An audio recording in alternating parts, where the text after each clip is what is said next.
We are kicking off with WWE fans gearing up for John Cena's final match to bring an end to his career, and while it will be a big moment for the company, it appears that Triple H might use it to take a shot at AEW. In recent times, WWE has begun to counter-program AEW, and it may do so again with Cena's final match, which could result in the company adjusting its dates from the original plan.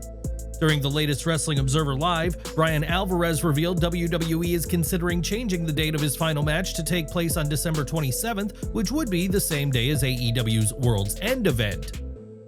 This would obviously be done in an attempt to pull viewers away from Tony Khan's product, hurting his pay-per-view business in the hopes that more fans would be interested in seeing Cena's final moment. The original plan was for his last match to take place in early December at Saturday night's main event, but a discussion is now underway about possibly rescheduling it and pushing it back slightly. What do you think of WWE possibly altering John Cena's final match just to counter AEW? Let us know in the comments. WWE fans might be eagerly anticipating Cena's final match, but he will be colliding with Brock Lesnar before that, and his next appearance has been confirmed by WWE as he's been advertised for some upcoming episodes of WWE SmackDown. Lesnar hasn't been seen since making his shocking return at SummerSlam, but he's now booked to appear on the September 12th edition of SmackDown in Norfolk, Virginia, and the September 19th edition of Friday Night SmackDown, which will be taking place at the Huntington Center in Toledo, Ohio. There is still plenty of time before that happens, but Cena is currently involved in a storyline with Logan Paul, which will pass the time until the Beast Incarnate appears again. Lesnar destroyed Cena at SummerSlam to set up another match between them, with the 17-time world champion having made it clear that he's more than open to facing him again. However, it appears that WWE is going to use Cena to directly clash against AEW once again. As reported by Ringside News, WWE is set to hold a new PLE on September 20th in Indianapolis, competing against AEW's All Out. Therefore, having Lesnar appear in the weeks leading up to that show makes it clear that WWE will be booking this huge encounter to directly compete against whatever Tony Khan intends to offer that day. What do you think about Brock Lesnar being advertised for 2 episodes of SmackDown next month? Sound off in the comments. Before his WWE departure, Karrion Kross's contract situation was already a hot topic. Now, the former 2-time NXT champion has revealed just how little time he was actually given to consider a new deal, and it wasn't much at all. Speaking on the Ariel Helwani show, Kross explained that his WWE contract expired the week before, and it wasn't until Tuesday that the company presented him with a new offer. Wanting to understand how WWE determined the amount, Kross asked for the numbers and data behind the figure. The company refused to provide that information and told him he had just 24 hours to make a decision or the offer would be pulled. The next day, Kross again asked for the details, but WWE still didn't have them. Without that information, he told them he couldn't give an answer and wanted to continue talks, but instead, the offer was rescinded. To make matters more personal, Kross revealed that while he received an offer, Scarlett did not, something that didn't sit right with either of them. On August 10th, both Kross and Scarlett officially parted ways with WWE after their contracts expired, despite fans and some in the industry suspecting the whole situation might be a storyline. When asked if he was trying to work the audience, Kross shut that notion down immediately. "No, I'm not answering questions today as a character. This is Kevin." That led Ariel Helwani to ask if wrestling promotions were hesitant to reach out because they weren't sure if his departure was legitimate. Kross admitted that some are indeed hesitant, not wanting to get tangled in what they think might be an angle. He said he's heard from people who are unsure of what's really going on, but emphasized that this isn't a game, this is his life and livelihood. While loyalty matters greatly to him, Kross stressed that it has to work both ways. From there, Kross pulled back the curtain on another behind-the-scenes incident earlier this year. Following WrestleMania 41, he cut a fiery promo he believed had been approved by creative, only for it to cause major backlash among some WWE higher-ups who thought it was a legitimate shoot. "I let everybody know, let's make sure this is somewhat protected from the audience, but let everyone know internally that this is a work." Sure enough, not everybody knew it was a work, Kross said. "People were very upset with it because they thought it was real. We see people, specifically like higher-ups, I'll say higher-ups, they were offended." According to Kross, the misunderstanding came from a breakdown in communication. He thought he had clearance to go off script, but the approval didn't make it up the chain. Once he learned that Paul Triple H Levesque was unhappy, Kross waited for him outside a production meeting to explain. Once it was actually brought to my attention that he was not okay with it, I explained everything to him. No one told him anything, so as far as I know, at that point, we were good. But everyone was under the impression that I had just lost my mind. I was just trying to do my job. That day was to make people believe like any other day. Interestingly, Kross revealed that he and Scarlett were scheduled to appear on the Raw after SummerSlam as part of a creative idea, but on Sunday, they were suddenly told they'd be flown home instead. No explanation was given, and the change left a sour taste. Despite these frustrations, Kross says he still wants to return to WWE someday. Calling the company home, he reflected on how the positive memories and strong relationships he built there far outweigh the negatives. He even believes there's still time to turn his departure into a compelling storyline. There's something available for the audience that you can give them. I'm still waiting, man. Yes, I can lean into this. You should always give the people what they want. If you want to stall them for a little bit with a payoff on the back end, then that's okay. That's not what's happening right now, but it should be happening, and it's not too late to get there. So now the question is, after hearing Kross's side of the story, what's your take on WWE's handling of the situation? Do you believe there's still a real chance we'll see Karrion Kross and Scarlett make a big return to WWE? There's been plenty of fake rumors and speculation lately, and WWE NXT General Manager Ava, the daughter of Dwayne "The Rock" Johnson, has unfortunately been targeted by a certain section of fans after a fake post was created. The post circulated on social media and claimed she had been in a serious car accident, even sharing a hospital photo of her, a somber-looking picture of The Rock, and photos of them together. The message claimed, "Sad news. 15 minutes ago, Dwayne Johnson's family heartbrokenly announced that Johnson's daughter, Ava Raine, was in a serious car accident on her way home." Fortunately, Ava wasted no time in taking to X to clear this situation up and let fans know that she was perfectly fine. As she wrote, "There's such a special place in hell for people who do stuff like this. Y'all are so weird." This post comes just days after a false report had claimed that longtime WWE referee Charles Robinson had died, showcasing that false news is still very much alive and thriving in the wrestling media online. These rumors are getting out of hand though, especially when they target people's health and family, crossing a line and causing genuine worry and concern, as they can have a significant impact on individuals. Do you think social media platforms should crack down harder on fake wrestling news like this? Please share your thoughts and feedback in the comments section below. Robinson may have been a victim of a fake death story, but the referee has genuinely been dealing with a few health scares as he suffered a broken rib during Goldberg's final match. However, in a more concerning update, Robinson has revealed that he was recently hospitalized after being bitten by a bat. Robinson confirmed the news on Instagram, revealing he was bitten at 2 a.m. and ended up spending 4 hours in the emergency room. Great way to start the morning, 2 a.m. and got bit by a bat. That's right, a bat. 4 hours later in the ER and 6 shots, #animal attacks, #hospital. It's an unfortunate incident for Robinson to be hospitalized because of an extremely rare bat attack, but fans will be pleased to know that he is okay and in good spirits about the situation. His humor in dealing with the situation and the fact that he had to shut down fake death rumors about himself proves the spirit that he has, with the main focus being on the fact that he is fine. Have you ever had a completely unexpected encounter with wildlife like Charles Robinson did? Sound off in the comments. Enjoying the video? A quick like goes a long way in helping us grow and deliver more wrestling news you care about. AEW news now, as one man who has been missing for a while is Jack Perry, who's been off television for almost 9 months, last seen at Full Gear in November 2024. But all that could soon be about to change, as Sean Ross Sapp revealed during a Fightful Select Q&A that there has been internal talk about Perry's return recently. While nothing is confirmed for him at this time, ideas are being discussed, with Sapp noting that Perry hasn't been dealing with injuries during his absence and has simply been at home. There were plans for him to feud against Kenny Omega in late 2024, but they didn't end up materializing, but he has been backstage at recent AEW tapings last month. In the hours leading up to this week's Raw, WWE announced that the scheduled Naomi vs. Io Sky match would no longer take place. The company confirmed that Naomi was not medically cleared to compete, advising fans to keep an eye on their social media channels for further updates. As of now, no official follow-up has been issued. The lack of details quickly sparked speculation online, with some fans theorizing that Naomi may be pregnant. It's unclear how or where these rumors began, but the chatter has reached the locker room. Speaking on Wrestling Observer Radio, Brian Alvarez noted that there is indeed talk backstage about Naomi's situation, and if those discussions are accurate, her absence could be a lengthy one.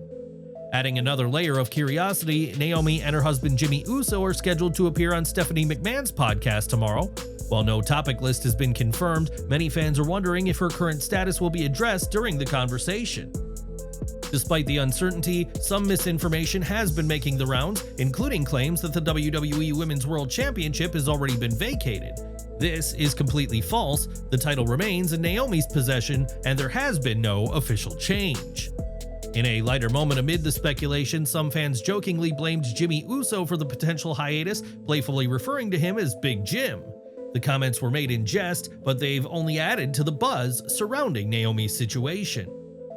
Dominik Mysterio's recent absence from action had wrestling fans split on whether it was real or just another storyline twist. When WWE announced on Raw that he was injured, the timing raised eyebrows, with some believing it was a clever way to dodge an Intercontinental title defense against AJ Styles. The theory gained traction as speculation grew that WWE might be using the situation to build toward a future clash between the two. That narrative came to a halt once the truth came out. Speaking on the Club 520 podcast, Mysterio revealed that the injury was very real. He had dislocated two of his lower ribs, which pressed against his cartilage and caused severe pain. He acknowledged that many fans assumed he was faking, but made it clear this was not the case. Despite the setback, Mysterio's recovery was faster than expected. Within weeks, he was cleared to return to in-ring competition, a welcome development for both fans and WWE's ongoing creative plans. Moving on to some sad news now, as Brian Knobbs is unfortunately dealing with legitimate health issues. The legendary wrestler is now at risk of amputation again after his infection has returned.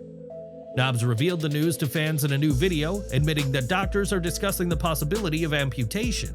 Meanwhile, his wife has been in a bad accident, which led to her breaking her ankle, leaving her in rehab. He thanked fans for their support during this difficult time, explaining how wrestlers had to pay for travel and expenses during his era while not earning as much as talent do today.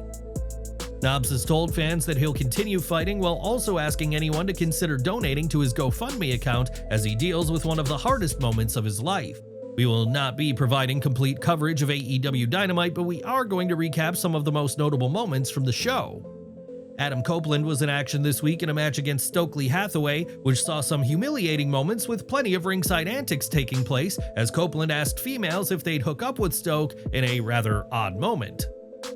Ultimately, FTR got involved in this encounter, but just as Copeland was struggling, he found salvation in a former friend, Christian Cage. He sprinted down with Cope's weapon Spike and ran off FTR, while Nick Wayne was fought off too when he tried to get involved.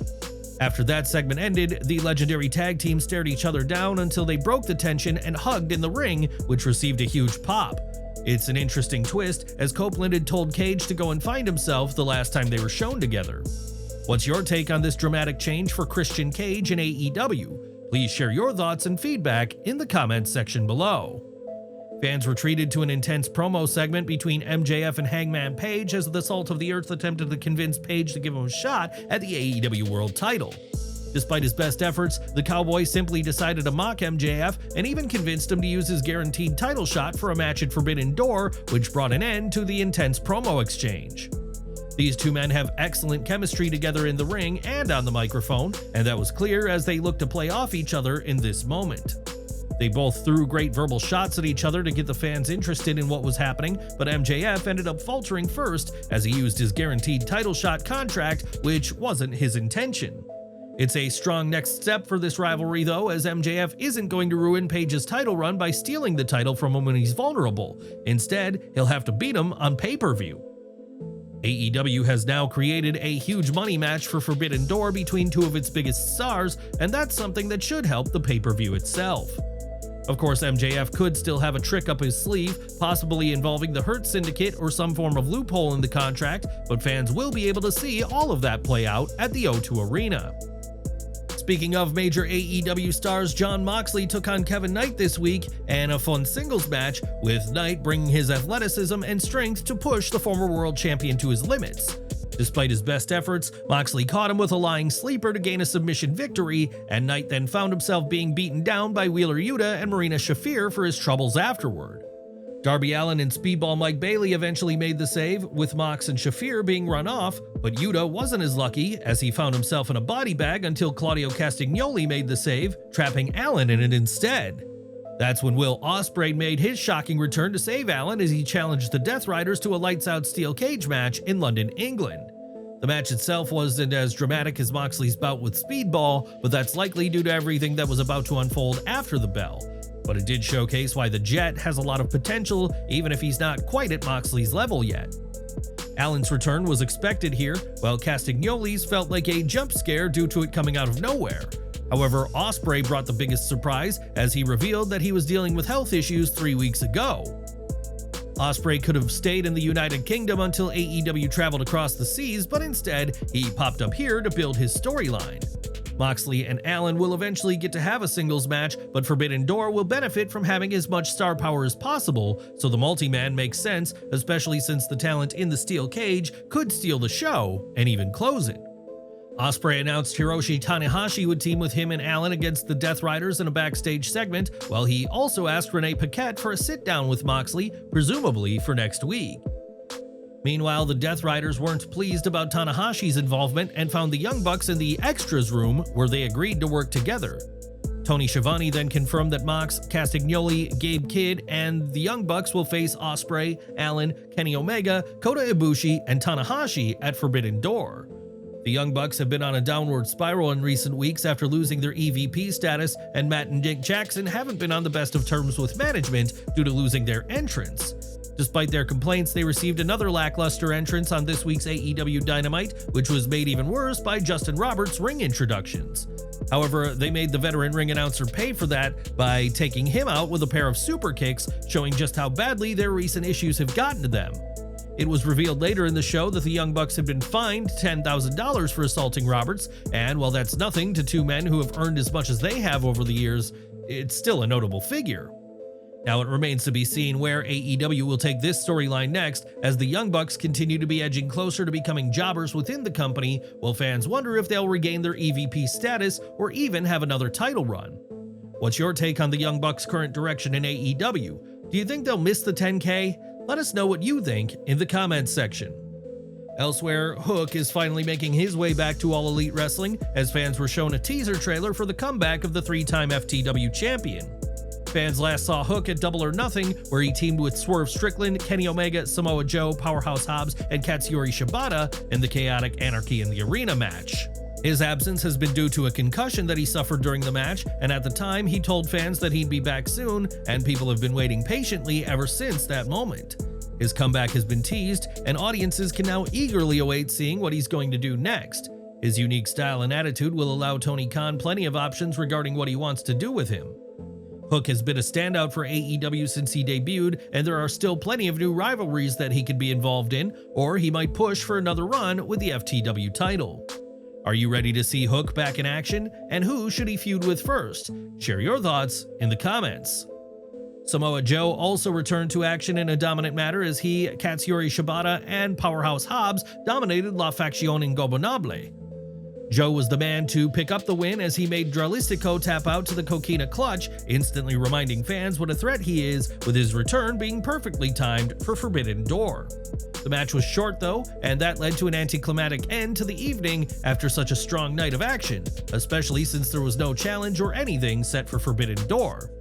It felt like the OPPS getting back down to business, but that wasn't a strong finish to a night that had many memorable moments that would have served the show slightly more. The show had some disappointing news as Swerve Strickland admitted to Renee Paquette that his knee is still hurt, but promised to bring it all when fighting for the unified title. Kazuchika Okada promised the mogul that he has no chance of doing that if he's hurt, and that led up to them brawling in a bid to build up their storyline.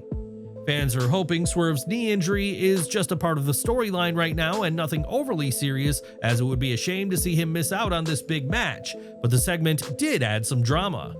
Okada is now aware of the injury, and since Don Callis is unable to interfere, that'll be an easy way for him to gain some heat.